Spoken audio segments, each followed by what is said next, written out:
I told myself I wouldn't give in to him, not to his smirk, not to the way his hand brushed mine when no one was looking, not to the fire in his voice when he said my name. But in the end, I didn't just give in, I collapsed into it. Into him, that night in the cabin by the lake, when the fire crackled and shadows crawled across the walls. Resistance was nothing but a lie I whispered to myself. Colter didn't steal my will. He uncovered it. And when I fell into his arms, it was already too late. You can swear to resist temptation, but the moment it stares back at you, the truth unravels. The cabin smelled of pine and smoke, a mix of damp wood, and the sweet burn of the fireplace. Outside, the lake whispered against the shore, moonlight shimmering silver across the surface. I sat curled on the couch, pretending to read a book, though my eyes hadn't moved past the same sentence in 10 minutes. Because Colter was pacing. His shirt clung to him, navy and just a little wrinkle from travel. Sleeves pushed up, collar loose. His pants, dark gray, shifted as he moved, his body restless energy in motion. I told myself not to look, not to notice, but every step he took pulled my eyes like a tide. Sometimes it isn't what he says, it's the silence in his movements that unravels you. "You're quiet tonight," he said finally, breaking the room's heavy hush. "I'm fine." My voice was too quick, too sharp. Betray me immediately. Colter stopped in front of the sliding glass doors, the moon behind him painting his frame in pale silver. "Fine? You've been staring at the same page for 15 minutes. You're either reading the best sentence in the world or lying." His smirk cut me open. He knew. He always knew. I closed the book too hard. "You're imagining things." He leaned against the doorframe, arms crossed, eyes steady. "Am I?" There's danger in a man who reads every weakness you try to hide. The fire cracked louder, filling the silence between us. I pulled the blanket tighter around my shoulders, but the truth was, the cold wasn't what made me shiver. Colter moved closer, slow, deliberate, each step echoing louder in my chest than in the cabin. I could smell him before he even reached me. Woodsy cologne, faint smoke from the fire, and something sharper, entirely his. "You're running," he said quietly. "I'm sitting," I countered. No, his eyes pinned me in place. "You've been running from me since the first night here, and I want to know why." The scariest question isn't the one asked aloud. It's the one you've been avoiding in your own head. My throat tightened, words strangled before they reached air. I wanted to laugh, to dismiss it, but Colter wasn't the kind of man you brushed off. Not when he was this close. "I'm not running." I lied. He lowered his voice, leaning in, so close I felt the heat of his breath graze my cheek, then stopped pretending. My heart slammed. The blanket slid from my shoulders. My palms itched to push him away, to create distance, but instead they gripped the edge of the couch, frozen. "Colter." His name cracked in my throat, softer than I wanted. Once his name escapes your lips, resistance starts slipping with it. Colter crouched down in front of me, his face level with mine, his eyes catching firelight. For a heartbeat, neither of us spoke. Then he reached forward, his hand brushing mine.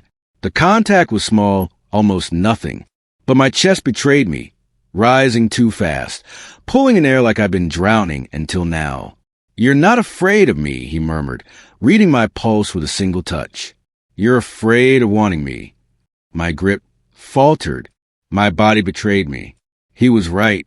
God, he was right. Denial isn't protection. It's the crack that lets desire flood in. And then, as if gravity itself shifted, he pulled me up.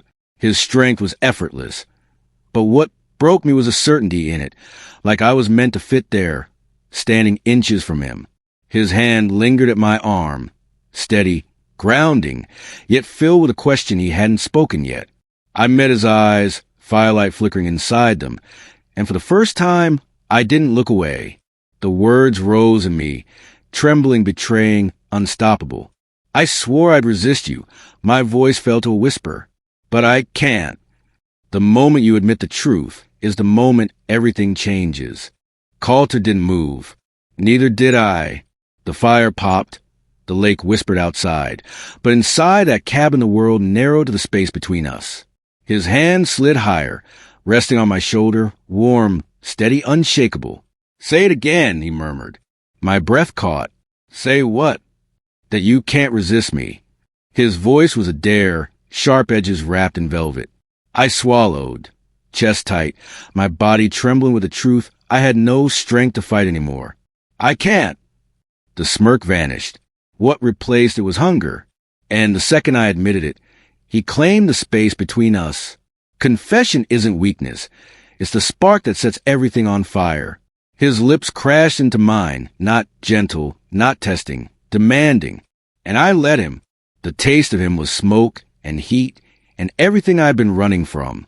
My hands, traitorous, clutched his shirt, pulling him closer instead of pushing away. He deepened the kiss, and for a moment I was on the cabin floor.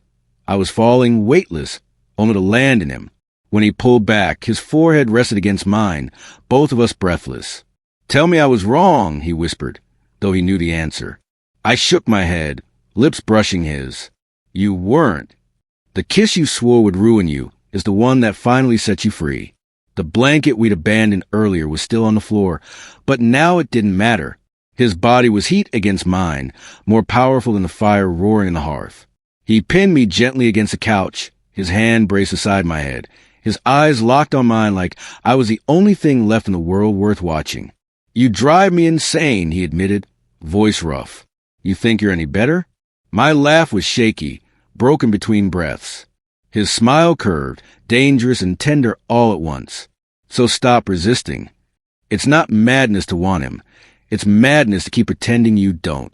The glass doors rattled softly with the night breeze, the moonlight spilling silver across the cabin floor. Shadows licked the wooden walls as Colter's lips trailed down my jaw, a slow path of fire branding me in silence. My fingers tangled in his shirt, then slid up, clutching at his hair.